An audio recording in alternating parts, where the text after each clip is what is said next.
हमरो जवानी। आ जाए बलमुआ घरे सच कहतानी। आ जाए बलमुआ घरे सच कहतानी। कैसे हम जिया तानी बुझी परेशानी। कैसे हम जिया तानी बुझी परेशानी। आ जाए बलमुआ घरे सच कहतानी।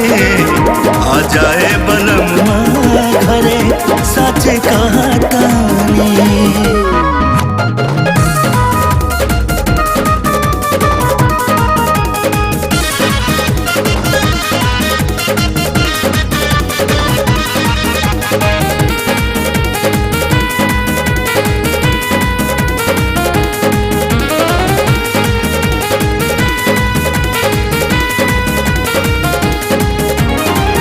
छछन त जिया डहके करे जा।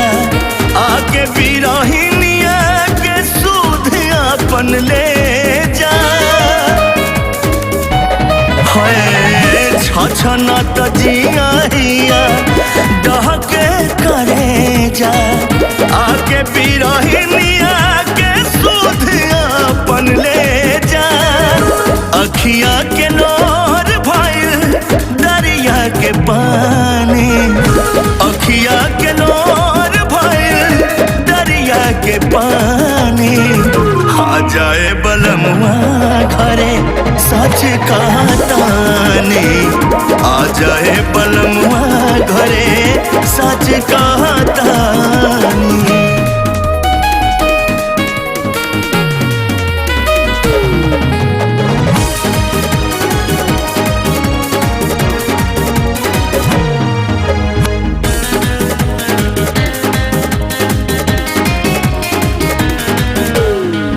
भइल का कसूर हमसे दिली इतना साजा।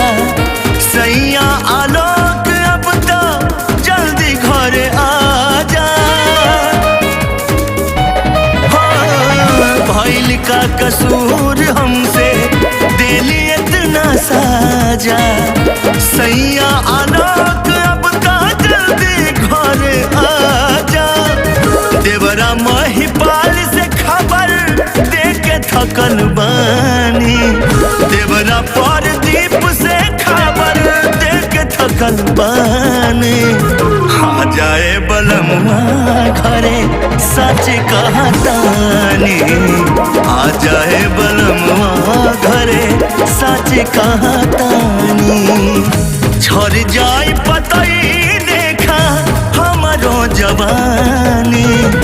झड़ जाए पतई देखा हमरो जवानी। आ जाए बलमुआ घरे सच कहतानी। आ जाए बलमुआ घरे सच कहतानी।